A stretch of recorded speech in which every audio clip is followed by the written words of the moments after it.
ಹರಿ ಓಂ ಗುರುಭ್ಯೋ ನಮಃ. ಆತ್ಮೀಯರೆಲ್ಲರಿಗೂ ಕೂಡ ನಮಸ್ಕಾರ. 2025 ನೂತನ ವರ್ಷ. ನೂತನ ವರ್ಷಕ್ಕೆ ತಮ್ಮೆಲ್ಲರಿಗೂ ಸಹ ಶುಭಾಶಯಗಳು. ನೋಡಿ, ನಾವೆಲ್ಲರೂ ಸಹ ಈ ಒಂದು ನೂತನ ವರ್ಷ 2025ನೇ ವರ್ಷದಲ್ಲಿ ಏನೋ ಒಂದು ಸಾಧನೆ ಮಾಡಬೇಕು, ಅದ್ಭುತವಾದಂತಹ ಒಂದು ಕೆಲಸ ಕಾರ್ಯಗಳಲ್ಲಿ ಜಯಿಸಬೇಕು. ಏನೇ ಗ್ರಹಗತಿಗಳು ವೈಪರೀತ್ಯ ಇದ್ದರೂ ಸಹ ಆ ಒಂದು ಗ್ರಹಗತಿಗಳನ್ನು ತಿಳಿದುಕೊಂಡು ಪರಿಹಾರ ಮಾಡಿಕೊಂಡು ಉತ್ತಮ ಸ್ಥಿತಿಯಲ್ಲಿ ನಡೀಬೇಕು ಅನ್ನುವಂತಹದ್ದು ಭಾಳಷ್ಟು ಜನ ಅಪೇಕ್ಷೆ ಪಡ್ತಾ ಇರ್ತಾರೆ ಅಲ್ವಾ.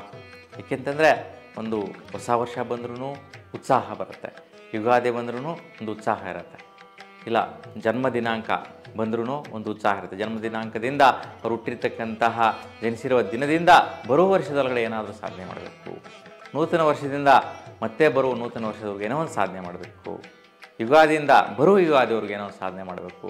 ಈ ರೀತಿಯ ಆಲೋಚನೆಗಳು ಪ್ರತಿಯೊಬ್ಬರು ಸಹ ಯೋಚಿಸುವಂತಹದ್ದು, ಅದೇ ರೀತಿ ನಡ್ಕೊಳ್ಳುವಂತಹದ್ದು ಸಹಜವಾಗಿ ನಾವು ನೋಡ್ತಾ ಇರ್ತೀವಿ. ಹಾಗಾಗಿ ಈ ಒಂದು ನೂತನ ವರ್ಷದಲ್ಲಿ ನಿಮ್ಮ ಒಂದು ಆಲೋಚನೆಗಳು, ನಿಮ್ಮ ಒಂದು ಪದ್ಧತಿಗಳು, ಅನುಸರಣೆಗಳು, ಬದಲಾವಣೆ, ಏನೋ ಒಂದು ಚೇಂಜಸ್ಸನ್ನು ನೀವು ಬಯಸ್ಬೋದು. ಯಾಕೆಂತಂದರೆ ನಮ್ಮ ದೈಹಿಕವಾದಂತಹ ಬದಲಾವಣೆಗಳು ನಮ್ಮ ಮನೋಸ್ಥಿತಿಯಿಂದ ಬದಲಾಗುತ್ತೆ. ಹಾಗಾಗಿ ಮನೋಸ್ಥಿತಿ ಕಂಟ್ರೋಲಲ್ಲಿ ಇರಬೇಕಂತಂದರೆ ನಾವು ದೃಢವಾದ ಸಂಕಲ್ಪ ಮಾಡ್ಕೋಬೇಕು. ಈ ವರ್ಷದಲ್ಲಿ ಯಾವ ರೀತಿ ಇರಬೇಕು ನಾವು ಅನ್ನೋದು ಬಹುಮುಖ್ಯವಾಗಿ ನಾವು ಗಮನಿಸಬೇಕು. ಯಾಕೆಂತಂದರೆ ಮನುಷ್ಯನಿಗೆ ತಲೆಗೆ ಹೋಗುವಂತಹದ್ದು, ಮೆದುಳಿಗೆ ಹೋಗುವಂಥದ್ದು, ಮನಸ್ಸಿಗೆ ಬರುವಂತಹದ್ದು ಕಲ್ಮಶಗಳು ನಾನಾ ರೀತಿ ಇರುತ್ತೆ. ಆದರೆ ಅದರಲ್ಲಿ ಶುದ್ಧವಾದಂತಹ ಒಂದು ಅಂದರೆ ಶುದ್ಧವಾದಂತಹ ಒಂದು ಕ್ರಿಯೆ, ಕೆಲಸ, ಆ ಒಂದು ಅಂಶಗಳನ್ನು ನಾವು ದೃಢವಾಗಿ ಸಂಕಲ್ಪ ತಗೋಬೇಕು. ಇದು ಕೆಟ್ಟದ್ದು, ಇದು ಬೇಡಪ್ಪ, ಒಳ್ಳೆಯ ರೀತಿಯಲ್ಲಿ ಹೋಗೋಣ, ಇದು ನಿಜ, ಇದು ಸತ್ಯ, ಈ ರೂಟಲ್ಲಿ ಹೋಗೋಣ ಅನ್ನುವಂತಹ ಪದ್ಧತಿಗಳನ್ನ ಅನುಸರಿಸ್ಕೊಳ್ಳುವಂತಹ ಒಂದು ಅಂಶ ನಿಮ್ಮೆಲ್ಲರದ್ದು ಆಗಿರುತ್ತೆ. ಹಾಗಾಗಿ ಈಗ ಈ ವರ್ಷದಲ್ಲಿ 2025ರ ಒಂದು ದ್ವಾದಶಿ ರಾಶಿ ಫಲಾಫಲಗಳಲ್ಲಿ ನಾವು ಈಗ ಮುಖ್ಯವಾಗಿ ಮಕರ ರಾಶಿಯವರಿಗೆ ಹೆಂಗಿದೆ ಅಂತ ನೋಡೋಣ. ನೋಡಿ, ಮಕರ ರಾಶಿಯವರಿಗೆ ಈಗ ಪಂಚಮದಲ್ಲಿ ಗುರು ಸಂಚಾರ ಇರತಕ್ಕಂತಹದ್ದು, ಹಾಗಾಗಿ ಗುರುಬಲ ಇದೆ. ಗುರುಬಲ ಇರೋದರಿಂದ ಪೂರ್ವಜನ್ಮ ಸುಕೃತ ಫಲ ಅಂತೇಳಿ ಹೇಳ್ತೀವಿ.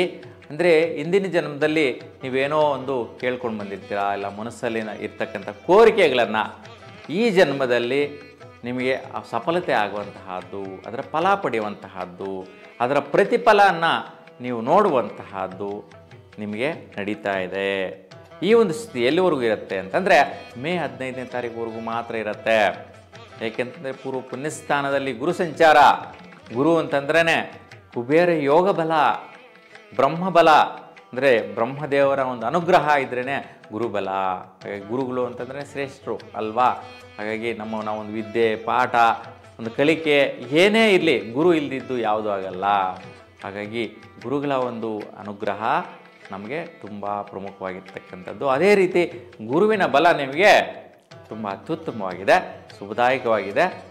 ಮೇ 15ರವರೆಗೂ ಈ ಒಂದು ಸ್ಥಿತಿ ಇರುತ್ತೆ. ಹಾಗೆ ಉತ್ತಮವಾದಂಥ ಫಲ, ನೀವೇನೆಲ್ಲ ಅಪೇಕ್ಷೆ ಪಟ್ಟಿದ್ದೆಲ್ಲ ಸಾಧಿಸುವಂತಹದ್ದು. ಮತ್ತು ನಿಮ್ಮ ಮಕ್ಕಳ ಸ್ಥಾನದಲ್ಲಿ ಯಾರೆಲ್ಲ ಮದುವೆಗಳಾಗಿ ಮಕ್ಕಳಾಗಿರ್ತಾರೆ ಅಂತಹ ಅವರ ಮಕ್ಕಳಿಗೆ ತುಂಬ ಶುಭ ಫಲ ನೋಡುವಂತಹದ್ದು, ಶ್ರೇಷ್ಠ ಫಲ ನೋಡುವಂತಹದ್ದು ಕೂಡ ನೀವು ಕಂಡಿರ್ತೀರಾ. ಈ ಒಂದು ಮೇ 15ರ ನಂತರ ಗುರು ಬದಲಾವಣೆ ಆಗುತ್ತೆ, ಮಿಥುನ ರಾಶಿ ಪ್ರವೇಶ ಮಾಡ್ತಾನೆ. ಆವಾಗ ನಿಮ್ಮ ರಾಶಿಯಿಂದ ಷಷ್ಠಮ ಸ್ಥಾನದಲ್ಲಿ ಸ್ವಲ್ಪ ಸುಖ, ನೆಮ್ಮದಿ ವಿಚಾರ, ಮಿತ್ರರ ವಿಚಾರದಲ್ಲಿ, ವಿಶೇಷವಾಗಿ ಬಿಸ್ನೆಸ್ ವ್ಯವಹಾರಗಳಲ್ಲಿ ಮಿತ್ರರನ್ನ ಕಾಣುವಂತಹದ್ದು, ಮತ್ತು ತುಂಬ ಉನ್ನತ ಸ್ಥಾನದಲ್ಲಿ ಇರ್ತಕ್ಕಂಥ ವ್ಯಕ್ತಿಗಳ ಜೊತೆ ನಿಮ್ಮ ಒಂದು ಸಂಬಂಧ, ಬಾಂಧವ್ಯ, ವ್ಯವಹಾರ ಮಾಡುವಂತಹದ್ದು. ಅಂದರೆ ಯಾವುದೋ ಒಂದು ಒಡಂಬಡಿಕೆ ಮಾಡಿಕೊಂಡು ಅವ್ರ ಜೊತೆಗೆ ಬಿಸ್ನೆಸ್ ಸ್ಟಾರ್ಟ್ ಮಾಡೋಕ್ಕೆ ಪ್ರಯತ್ನ ಮಾಡ್ತೀರಾ. ಆ ಒಂದು ಅನುಕೂಲತೆಗಳು, ಆ ಒಂದು ವಿಶೇಷತೆಗಳು ಸಹಜವಾಗಿ ನಿಮಗೆ ಅನುಕೂಲಿಸುತ್ತೆ, ಒಳ್ಳೆಯ ರೀತಿ ಇರುತ್ತೆ. ಷಷ್ಠಮ ಸ್ಥಾನದಲ್ಲಿರ್ತಕ್ಕಂಥ ಗುರು ವೈಪರೀತ್ಯಗಳು ಹೆಚ್ಚಾಗಿ ಇರುವುದಿಲ್ಲ. ಆದರೆ ಸ್ವಲ್ಪ ಖರ್ಚು ವಿಚಾರ ಬರುತ್ತೆ, ಸ್ವಲ್ಪ ಆರೋಗ್ಯ ಸಮಸ್ಯೆಗಳು ಸಾಧಾರಣ ಮಟ್ಟಿಗೆ ಬರುವಂತಹದ್ದು. ಬಹುಮುಖ್ಯವಾಗಿ ಸ್ವಲ್ಪ ಶೀತ, ಥ್ರೋಟು ಬ್ಲ್ಯಾಕ್ ಆಗುವಂಥದ್ದು ಈ ಥರದ್ದು ಬರ್ಬೋದಷ್ಟೇ. ಹೆಚ್ಚಿನ ಸ್ಥಿತಿಯಲ್ಲಿ ವೈಪರೀತ್ಯಗಳು ಇರುವುದಿಲ್ಲ. ಇನ್ನು ಬಹುಮುಖ್ಯವಾಗಿ ನಿಮಗೆ 7.5 ನಡೀತಾ ಇರ್ತಕ್ಕಂತಹದ್ದು, 7.5 ವರ್ಷಗಳಿಂದ ಇರ್ತಕ್ಕಂತಹದ್ದು. ಇನ್ನು ಕೇವಲ ನಿಮಗೆ ಒಂದು 2-3-4 ತಿಂಗಳಲ್ಲಿ ಮುಗಿದೋಗುತ್ತೆ. ಈಗ ಶನಿ ನಿಮ್ಮ ರಾಶಿಯಿಂದ ಮುಂದಿನ ರಾಶಿ ಕುಂಭರಾಶಿಯಲ್ಲಿ ಸಂಚಾರದಲ್ಲಿದ್ದಾನೆ. ಹಾಗಾಗಿ ನಿಮಗೆ 7.5 ಬಿಟ್ಟು ಹೋಗ್ತಾ ಇರ್ತಕ್ಕಂತಹ ಸಮಯ. ನೋಡಿ ಎಷ್ಟೊಂದು ಅದೃಷ್ಟಗಳು ಬರ್ತಾ ಇದೆ ಅಲ್ವಾ. ಹಾಗಾಗಿ ಶನಿ ಬಿಟ್ಟು ಹೋಗ್ತಾ ಇದ್ದಾನೆ. ಬಿಟ್ಟು ಹೋಗುವಾಗ ಒಳ್ಳೇದು ಮಾಡ್ತಾನಲ್ವಾ? ಒಳ್ಳೇದು ಮಾಡೇ ಮಾಡ್ತಾನೆ. ಏಕೆಂತಂದರೆ 19 ತಿಂಗಳ ಕಾಲ ಕೊನೆಯ ಹಂತದಲ್ಲಿ 7.5 ಶುಭದಾಯಕವಾದ ಫಲವನ್ನು ಶನಿ ಕೊಡುವಂತಹದ್ದು. ಇನ್ನೊಂದು ವಿಶೇಷ ಏನಪ್ಪ ಅಂತಂದರೆ ನೋಡಿ, ಮಕರ ರಾಶಿಯವರಿಗೆ ರಾಶಾಧಿಪತಿ ಶನಿ. ಆ 7.5 ನಡೀತಾ ಇರ್ತಕ್ಕಂಥದ್ದು ಕೂಡ ನಿಮ್ಮ ಮುಂದಿನ ರಾಶಿ ಕುಂಭರಾಶಿಗೆ ಅಧಿಪತಿ ಕೂಡ ಶನಿನೇ. ಹಾಗಾಗಿ ನಿಮ್ಮ ರಾಶಾಧಿಪತಿನೇ ನಿಮ್ಮ ಮುಂದೆ ಇರತಕ್ಕಂತಹದ್ದು. ಹಾಗಾಗಿ ನಿಮಗೆ ಬದಲಾವಣೆ ಬರ್ತಾ ಇರ್ತಕ್ಕಂಥದ್ದು. ಬಹಳಷ್ಟು ಹಣಕಾಸಿನ ವಿಚಾರದಲ್ಲಿ ಬಲಗಳನ್ನು ತಂದು ಕೊಡುವಂತಹದ್ದು. ದೀರ್ಘಕಾಲಿಕವಾಗಿ ಲಾಂಗ್ ಟರ್ಮಲ್ಲಿ ದುಡ್ಡು ಬರುವಂತಹ ಯೋಗಗಳು ಬರುತ್ತೆ. ಯಾವ ರೀತಿ? ಕೆಲವರು ಮನೆಗಳು ಕಟ್ಟಿಸಿರ್ತಾರೆ, ರೆಂಟಲ್ ಇನ್ಕಮ್ ಬರ್ತಾ ಇರುತ್ತೆ.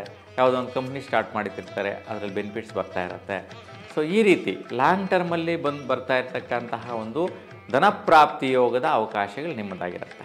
ಹಾಗಾಗಿ ಈ ವಿಚಾರದಲ್ಲೂ ಕೂಡ ಹೆಚ್ಚಿನ ವ್ಯತ್ಯಯಗಳು ವೈಪರೀತ್ಯಗಳು ಇರೋದಿಲ್ಲ. ಶುಭದಾಯಕವಾದ ಫಲ ಇದೆ. 7.5 ಬಿಟ್ಟು ಹೋದರೂ ಕೂಡ ನಿಮಗೆ ಒಳ್ಳೇದು ಮಾಡ್ಕೊಂಡು ಹೋಗ್ತಾನೆ ಶನಿಯ ಪ್ರಭಾವ. ಶನಿ ಮಾರ್ಚ್ 29ನೇ ತಾರೀಕಿಗೆ ಈ ಒಂದು ಕುಂಭರಾಶಿಯಿಂದ ಮೀನರಾಶಿಗೆ ಪ್ರವೇಶ. ಹಾಗಾಗಿ ಮೀನರಾಶಿಗೆ ಹೋದ್ಮೇಲೆ ಸುಮಾರು 2.5 ವರ್ಷಗಳ ಕಾಲ ಮೀನರಾಶಿಯಲ್ಲಿರ್ತಾನೆ.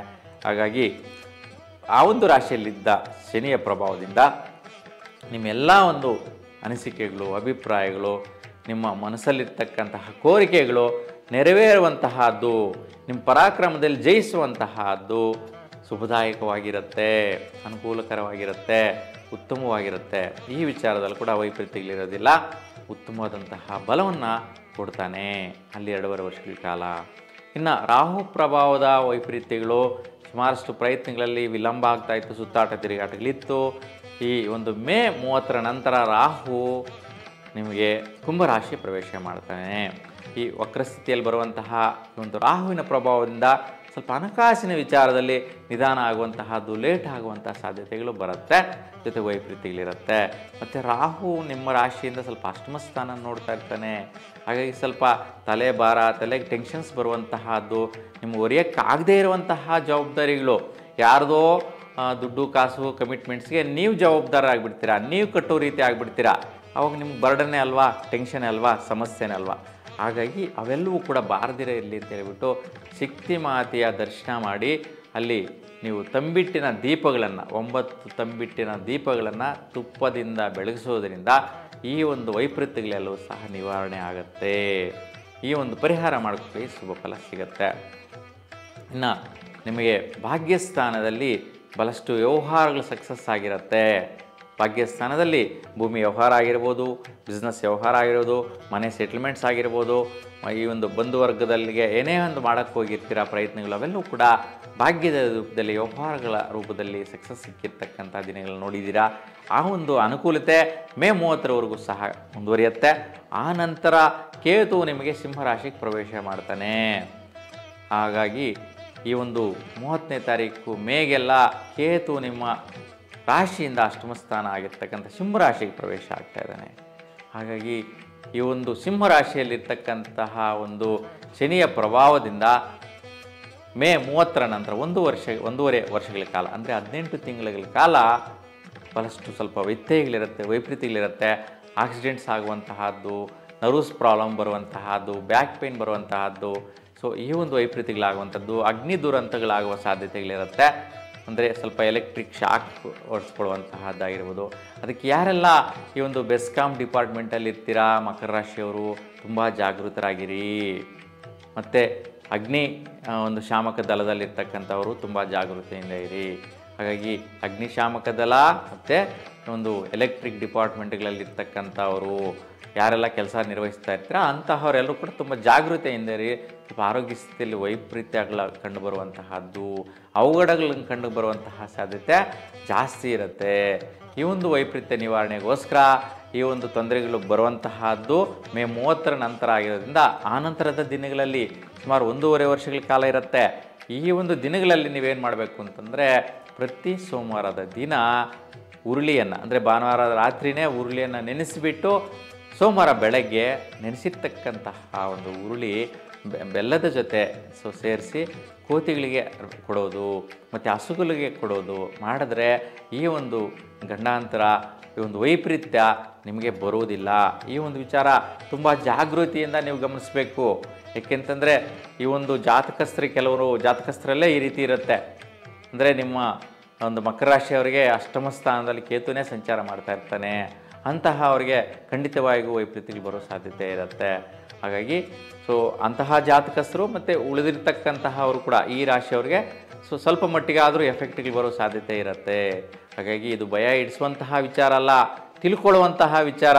ಹಾಗಾಗಿ ತಿಳ್ಕೊಳ್ಳೋದ್ರಿಂದ ನಾವು ಪರಿಹರಿಸ್ಕೋಬೋದು. ಭಯ ಪಡುವಂತಹದ್ದಿರಲ್ಲ ಜ್ಯೋತಿಷ್ಯದಲ್ಲಿ.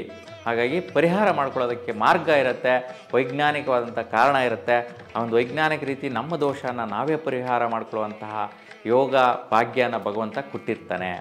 ಆ ಒಂದು ರೀತಿ ಈ ಪರಿಹಾರ ಮಾಡ್ಕೊಳ್ಳಿ, ಶುಭದಾಯಕವಾದ ಫಲ ಸಿಗುತ್ತೆ. ಹಾಗೆ ಈ ವರ್ಷ ಪೂರ್ತಿ ನಿಮಗೆಲ್ಲರಿಗೂ ಕೂಡ ಭಗವಂತ ಒಳ್ಳೇದು ಮಾಡಲಿ ಅಂತ ಭಗವಂತನಲ್ಲಿ ಪ್ರಾರ್ಥಿಸ್ತಾ ಎಲ್ರಿಗೂ ಶುಭವಾಗಲಿ. ನಮಸ್ಕಾರ.